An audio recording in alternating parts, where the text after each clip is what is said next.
La foi des musulmans repose sur un livre sacré, le Coran.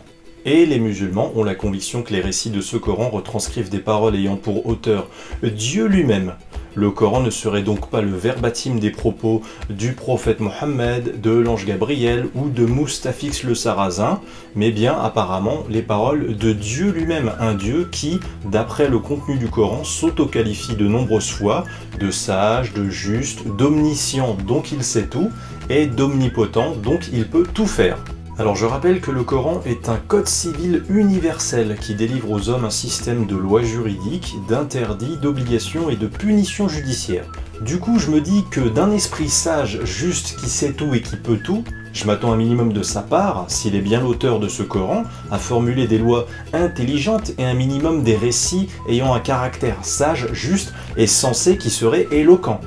Pas de chance, les lois du Coran sont tellement insensées, inapplicables et incohérentes qu'elles ne peuvent pas venir d'un Dieu à l'intelligence supérieure et qui peut tout savoir. Ce Coran est une œuvre trop stupidement humaine, plus que divine, tant ses failles sautent aux yeux. Prenons un exemple. La fornication. De la même façon qu'Allah ne veut pas que les gens mangent du porc, il défend aux hommes et aux femmes d'oser s'adonner à la fornication. Alors forniquer, j'en rappelle la définition élémentaire, c'est faire l'amour avec une personne avec laquelle on n'est pas marié. Une femme mariée qui couche avec son amant est une fornicatrice, car son amant n'est pas son mari. De même, une jeune femme de 21 ans célibataire administrativement qui fait l'amour avec son petit ami de 21 ans, elle aussi c'est une fornicatrice. Cette dernière ne trahit ni ne trompe personne, mais elle a perdu sa virginité avec son petit ami en dehors du mariage. Dans notre monde occidental, une femme adulte qui couche avec son petit ami adulte est libre de le faire si c'est son choix. Mais avec le Dieu des musulmans, le Dieu du Coran, c'est un crime. Au second verset de la sourate 24 du Coran, Allah demande que les fornicatrices et les fornicateurs reçoivent 100 coups de fouet, et il précise même que cette peine doit être exécutée sans que l'on éprouve de pitié pour les personnes fouettées. Ce verset, qui a officiellement pour auteur un Dieu unique supérieurement intelligent, pose pourtant de nombreux problèmes. Dans ce verset, il n'est pas expliqué les conditions de réalisation de cette peine. On ne sait donc pas, par exemple, la distance maximale ou minimale entre la personne fouettée et le fouettard, ni les matériaux autorisés ou non pour le fouet, ni les zones du corps interdites ou autorisées pour l'impact du fouet, ni les vêtements que la personne fouettée doit porter ou ne pas porter durant l'exécution de la sentence, ni la pression en kilogrammes par centimètre carré à exercer sur la fornicatrice avec le fouet. Il y a une absence de précision sur les conditions. Du coup, si une femme administrativement célibataire de 21 ans fait l'amour avec son petit ami administrativement célibataire de 21 ans, ce second verset de la sourate 24 du Coran, un verset jamais abrogé par Allah, il autoriserait donc à donner un fouet en cuir ou en fibre métallique à un champion olympique de lancer de javelot afin qu'il donne dans une hargne féroce 100 coups de fouet de toute la force de son bras bodybuildé à une fornicatrice. Le résultat est connu d'avance, la fornicatrice ne va pas supporter les 100 coups de fouet, elle va rapidement finir prostrée dans un bain de sang et décéder dans la foulée avec un tel bourreau. Un Dieu à l'intelligence supérieure qui demande de donner 100 coups de fouet à ceux qui font l'amour en dehors du mariage. Il n'aurait pas omis de préciser toutes les conditions de l'exécution de cette peine, il l'aurait encadré, il l'aurait limité un minimum. Ce verset semble trop stupidement humain pour être divin, tant on peut y trouver des failles énormes. Ce verset pas suffisamment précis peut donner différents résultats. Des séquelles à vie dans le meilleur des cas, ou un décès dans un bain de sang dans le pire des cas. Un autre exemple, le verset 38 de la sourate 5 du Coran, où Allah dit que le voleur et la voleuse doivent avoir la main coupée en guise de punition. Ce verset, qui révèle une loi brutale dont la plupart des musulmans occidentalisés ont honte, n'a jamais été contredit par le moindre autre passage dans le Coran, ni même abrogé par Mohammed lui-même dans sa sunna. Cette loi qui peut vous sembler barbare est donc encore valable aujourd'hui en 2017 pour le Dieu des musulmans. En outre, là encore, je ne crois pas qu'un Dieu à l'intelligence supérieure qui sait tout et qui peut tout en soit l'auteur. En effet, premier problème, ce verset ne précise pas quelle main du voleur il faut trancher. Cette indécision divine doit donc être comblée par une décision profane et humaine.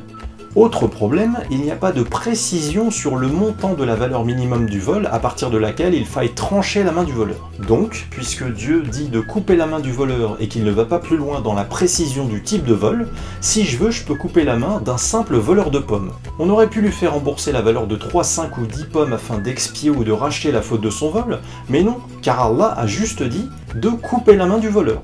Il crée ainsi une seule et même peine, aussi bien valable pour le voleur de pommes que pour le braqueur de banque qui a volé 20 millions d'euros. Autre problème encore, le Dieu supérieurement intelligent Allah ne précise pas d'âge minimum pour couper la main du voleur dans sa loi. Donc si je veux, je peux couper la main d'un enfant de 12 ans qui a volé une pomme. Il n'est pas précisé que cette loi concerne les voleurs adultes ayant atteint l'âge de 18 ou 21 ans par exemple, mais juste les voleurs.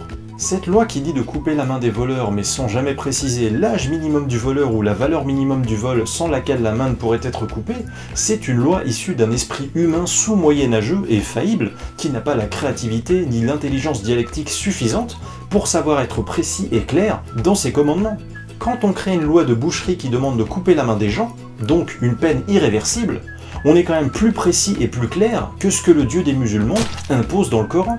Pourquoi croyez-vous que les musulmans font tant de louanges à leurs théologiens, leurs savants, leurs docteurs en religion, qui étudient durant des années ou des décennies le Coran et ses textes flous et lacunaires? Tout simplement parce que le Coran est un livre imprécis, donc difficilement applicable. Si ce Coran avait pour auteur un Dieu supérieurement intelligent et éloquent, on en lirait ses lois et on en apprécierait la clarté et l'accessibilité, au lieu de se dire, en le lisant, mais ça va dans tous les sens, c'est pas précis, on a l'impression qu'il manque plein de choses dedans. Chercher à prouver que le Coran est mal est utile, mais ça reste selon moi une démonstration subjective pour la majorité des musulmans.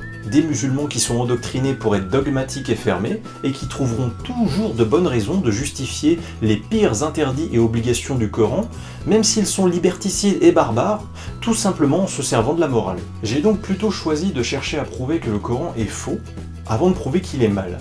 Chercher à prouver que le Coran est inapplicable, imprécis, incohérent.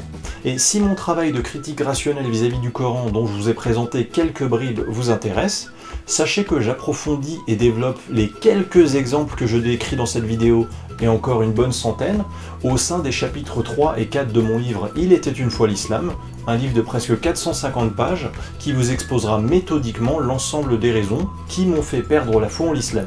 Des raisons qui m'invitent à penser que le Coran est une œuvre plus humaine que divine. Un Dieu qui a besoin à ce point-là que des humains le justifient, le clarifient, complètent ses manquements, comblent ses indécisions, pour moi c'est trop suspect. Ceux qui sont intéressés par mon travail peuvent retrouver les liens de mon site internet et de la page Amazon de mon livre en commentaire de cette vidéo. N'oubliez pas d'aller faire un tour sur ma page Tipeee afin de soutenir ma chaîne YouTube. Merci et à bientôt.